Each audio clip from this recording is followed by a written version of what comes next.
Yeah, I'm kind of wore out. Over at Mum's, the her outside light, the bracket, one of the screws pulled out and it was hanging, so I had to. Oh, okay, cat.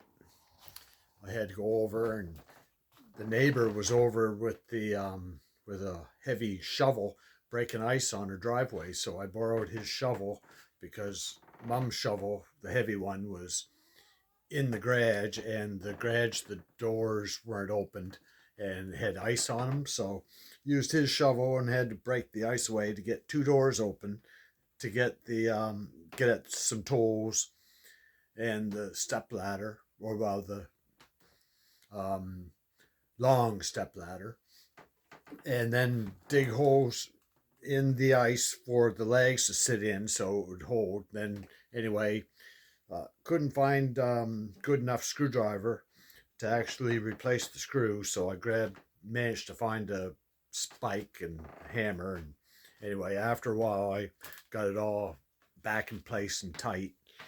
So anyway, I came back and carried on with this. All these were run through the spokes. I used, for the most part, I grabbed a new spoke and one of these and ran it all the way through. And because the tail end gets rusty where the spoke doesn't go. But anyway, had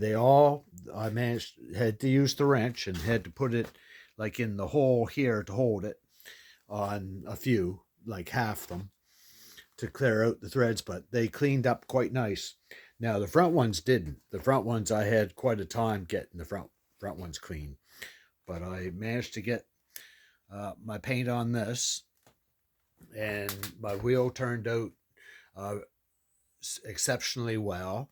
It does need a little more polishing. I can see spots where the sandblasting dulled a little bit, so I'll have to go back over it again before I put it back together. And I wire wheeled all these and primed them and then painted them. And this time I used enamel, and the enamel has a nicer finish than the lacquer. So my lacquer can ran out, and I had this. So anyway, that has a lot nicer finish.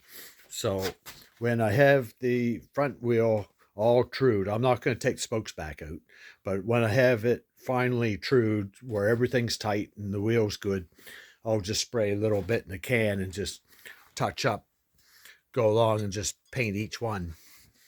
At least the first time around, it'll be looking good. And so anyway, the um, I'll let that dry overnight because I kind of put it in a container and then I spray lube all through it, and then dip the spokes and then start lacing up my back wheel. But actually, it was a pretty good day. This wheel, it did have like this silver paint on it, which doesn't look too bad here, but in reality, it's a totally different finish than the polished aluminum. So now both wheels are going to match. And this front brake with the holes, this is going to be like I'm putting a Charles tire on it, because this is going to be a bike that's driven on good days on the road. It's not going to be driven in the trail.